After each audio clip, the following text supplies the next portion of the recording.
और पिछले चुनाव में देख रहा था, यहाँ मीरा भाईंदर की बात कर रहा हूँ, जब मैंने देखा बूथ से बाहर निकला तो लोग बोल रहे हैं हम तो वोट डाले हैं, लेकिन हमने वोट किसको डाला, हमने क्यों? बोला हम तो उस पार्टी के हैं, उस पार्टी का निशान ही नहीं था इसमें। मैं तो आम पब्लिक से भी कहूंगा, आप पहचानिए ऐसे नेताओं को जो गिरगिट की तरह रंग बदलते हैं। वोट देने जाते हैं तो अगर मैं बीजेपी का हूँ तो मैं फूल तलाश करूंगा, अगर मैं कांग्रेस का हूँ तो पंजा तलाश करूंगा। मालूम पड़ा लिस्ट में वो है ही नहीं। वोटर को ठगा जाता है हर बार। हेलो दोस्तों, नमस्कार। मेरा नाम है मनीष कुमार सिंह और आपका फिर से स्वागत करता हूं मैं 4 PM महाराष्ट्र में। दोस्तों, हमारी कोशिश होती है कि महाराष्ट्र की राजनीति से जुड़ी हुई बड़ी खबरें, अहम मुद्दे आप तक पहुंचाएं, और ये भी कोशिश होती है कि राजनीति के जानकार जो एनालिसिस हैं, जो बहुत करीब से समझते हैं, उनको भी आप तक लेकर के आए, ताकि आप बेहतर तरीके से समझ सकें कि राजनीति में क्या कुछ चल रहा है, क्या अटकलें हैं, क्या मायने हैं, वो सब कुछ हम आपको समझा सकें। और हमारे साथ इस वक्त हमारे साथ विशेष मेहमान मौजूद हैं, पवन सक्सेना जी को, जो कि साहित्य अकेडमी पुरस्कृत हैं, उन्हें अवार्ड भी दिया गया है और हमारे साथ आज मौजूद है। हमारा बहुत सौभाग्य है हमारा। सर, बहुत बहुत आपका स्वागत है। पहले तो स्वागत है। पवन जी, जैसा कि हम दर्शकों को लगातार लगातार महाराष्ट्र की राजनीति के बारे में दिखाते रहते हैं और आज आपका समय मिला, सबसे पहले पवन जी बात करें अगर महाराष्ट्र की राजनीति में, हम देख रहे हैं कि तमाम जानकार, तमाम एक्सपर्ट्स अपनी अपनी राय रख रहे हैं।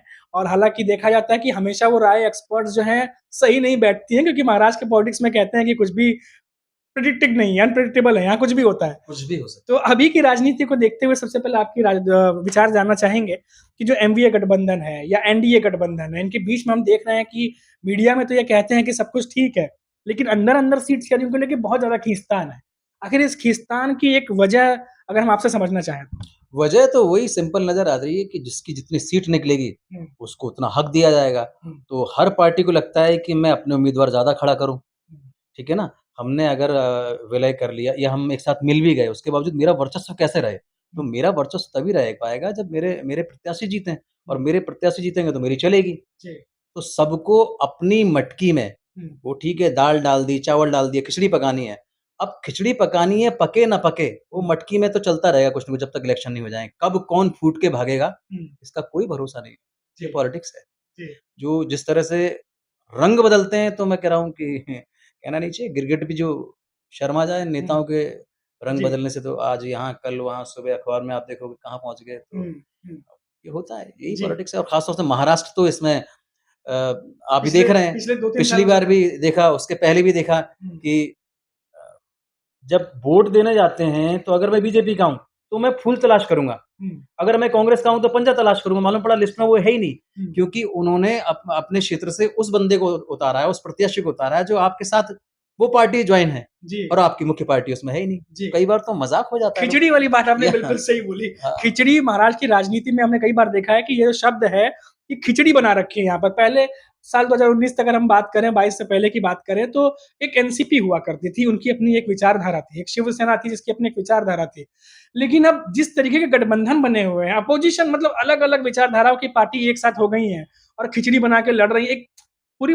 और लगता है कि सबसे सबसे अच्छा, सबसे एक जो मजाक का विषय तो ये है कि अब जैसे आपने कहा एनसीपी, तो एनसीपी भी दो हो गई, शिवसेना भी दो हो गई, और ये दो ही महाराष्ट्र की पार्टी बड़ी मानी जाती थी। आप मुझे बताइए, कांग्रेस भी अगर आती थी तो एनसीपी मुख्य होती थी और कांग्रेस उसकी सहायक होती थी। ऐसे ही बीजेपी एक जमाने में सहायक होती थी, मैन होती थी शिवसेना। अब हालत ये हो गई है, किसने करिश्मा किया, क्या करिश्मा किया, हम सब जानते हैं कि दो हिस्सों में जिस तरह टूटा है, और उस हिस्सों में टूटने से क्या हुआ, जो यहाँ के मतदाता हैं वो बिल्कुल बिल्कुल अच्छे खासे कंफ्यूज हो जाते हैं। और पिछले चुनाव में देख रहा था, यहाँ मीरा भाईंदर की बात कर रहा हूँ, जब मैंने देखा बूथ से बाहर निकला तो लोग बोल रहे हैं हम तो वोट डाले हैं, लेकिन हमने वोट किसको डाला, हमने क्यों? बोला हम तो उस पार्टी के हैं, उस पार्टी का निशान ही नहीं था इसमें। क्योंकि इतनी जल्दी आप एक्सप्लेन नहीं कर सकते, उनके दिमाग में छपा हुआ है कि मुझे इसी को वोट देना है। मेरे बाप दादा ही वोट देते हैं, मैं भी देता आया हूं, मैं पक्का कांग्रेसी हूँ, पक्का हूं, मुझे देना है। लेकिन वो पंजा ही नहीं है, काहे को वोट दोगे आप? आपको समझ नहीं आएगा। तो सबसे पहले जो भी पार्टी हैं वो ग्राउंड फ्लोर तक नहीं पहुंच पाती, मतलब ग्राउंड लेवल तक नहीं पहुंच पाती हैं कि अपनी चीजों को वहां तक पहुंचाएं। भैया हम खड़े हुए हैं, हमारी पार्टी है, हम जो मैन थे वो अभी साइड में, हमारे साथ वाली पार्टी है, उसको आप जिताएं। तो उसमें भी कहीं ना कहीं फूट पड़ जाती है इनके जो जो अंदरूनी, जो मतलब जमीनी स्तर के नेता होते हैं, वो खामोश हो जाते हैं, शांत हो जाते हैं, क्योंकि उनको पता है कि हमें तो चांस मिलेगा नहीं, कोई ना कोई पैराशूट से आएगा, उसको आप खड़ा कर दोगे। और यही वजह हमने देखा, पवन जी आपको बीच में रोक रहा हूँ, मैंने देखा कि कई बार हम लोग पढ़ते रहते हैं खबर, और जो जानकारी हम तक पहुंचती है, कई नेता इसलिए पार्टी छोड़ भी रहे हैं क्योंकि वो एक उम्मीद के साथ आए थे, किसी दूसरी पार्टी में ज्वाइन हुए थे। अब उन्हें ना टिकट मिल रहा है, ना उनको कुछ भविष्य दिख रहा है, तो वापस किसी और पार्टी में चले जा रहे हैं।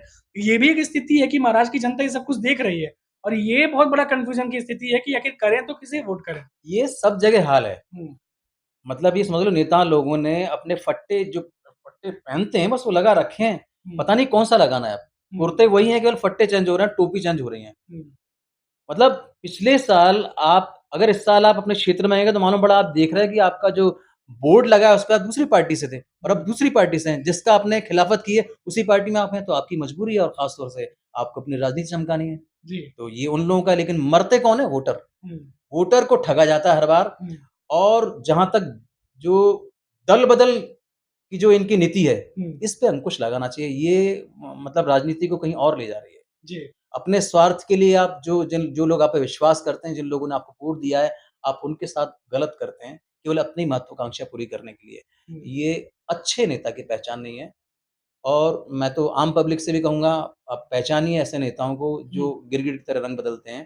क्योंकि आप अभी उनको वोट दे रहे हैं, तो आप या तो उनको व्यक्तिगत वोट दीजिए। अगर आप पार्टी को समझ के वोट दे रहे हैं, तो हो सकता है आपकी जो उम्मीदों पे खरे उतरे, ना उतरे। ये सोच समझ के वोट दीजिए। जी। वोट सिर्फ़ एक बार के आप राजा होते हैं। और जी ज़्यादा समय नहीं लेंगे आपका। लोकसभा चुनाव में देखा गया कि बहुत माहौल बनाया गया कि बीजेपी इस बार आ रही है, फिर से 40 पार करेगी, 400 पार के नारे लग रहे थे कि 400 पार करेंगे। महाराष्ट्र में तो 48 में से 40 पार करेंगे, 42 पार करेंगे। लेकिन महाराष्ट्र के वोटर्स ने ये बता दिया कि महाराष्ट्र में अगर वो वोट देने जा रहे हैं तो हवा देख करके नहीं या बहुत बड़ा चुनाव प्रचार कोई कर रहा है उसको देख करके नहीं, मुद्दों पर वोटिंग होगी। तो ऐसा लग रहा है कि लोकसभा चुनाव में जो रिजल्ट आए, खासतौर से इसके बाद नेताओं को भी ये पता चल गया है कि महाराष्ट्र की जनता इस बार क्या चाहती है और जो मुकाबला कहीं न कहीं 2014 और 19 में एक तरफा लगता था, एक तरफ़ा। वो इस बार की विधानसभा चुनाव में नहीं है और एमवीए कहीं न कहीं मजबूत दिखाई दे रहा है। अब मनीष जी, ये बात तो निश्चित है कि यहाँ समझदार लोगों की तादाद ज़्यादा है, मतदाता समझदार हैं और काठ की हाड़ी हर बार नहीं चढ़ती। हुँ, एक बार धोखा खा लें, 2 बार धोखा खा लें। नज़र तो आए कि आप मतलब हमारी जो मौलिक आवश्यकताएँ हैं, उनको कहाँ पूरा कर रहे हैं आप? हुँ, आप केवल सब्ज़ बाग दिखा रहे हैं, वो हुँ, गलत है ना। हुँ, कब तक आप करेंगे? हुँ, तो अब सच्चाई सामने आएगी। जी, लोकसभा के चुनाव जो होंगे, वो विधानसभा जी। विधानसभा के या लोकसभा के जो भी चुनाव होंगे, हुँ, वो किस करवट बदलेंगे, हुँ, ये अब काम पर निर्भर करेगा कि उन्होंने काम क्या किया, उनको मौका मिला 1 बार, 2 बार, 3 बार, काम क्या किया? हुँ, उस काम के हिसाब से वोट डलेगा, हुँ। जहाँ तक मुझे लगता है। जी। बहुत-बहुत धन्यवाद पवन जी हमसे बात करने के लिए, थैंक यू सो मच और लगातार हम कोशिश करते रहते हैं अपने दर्शकों तक कि महाराष्ट्र की राजनीति के बारे में जानकारी पहुँचाई जाए और जितने भी एक्सपर्ट्स हैं, सीनियर जर्नलिस्ट हैं या जो राजनीति पे नज़र रखते हैं, उनकी भी राय, विचार महाराष्ट्र की राजनीति के बारे में क्या है, वो आप तक पहुँचाया जाए। बहुत-बहुत धन्यवाद हमसे बात जुड़ने के लिए। और आप दोस्तों लगातार देखते रहिए 4 पीएम महाराष्ट्र, फिर लौटेंगे तो बात करेंगे महाराष्ट्र के किसी बड़ी खबर पर, किसी बड़े मुद्दे पर। तब तक के लिए मुझे इजाज़त दीजिए। नमस्कार।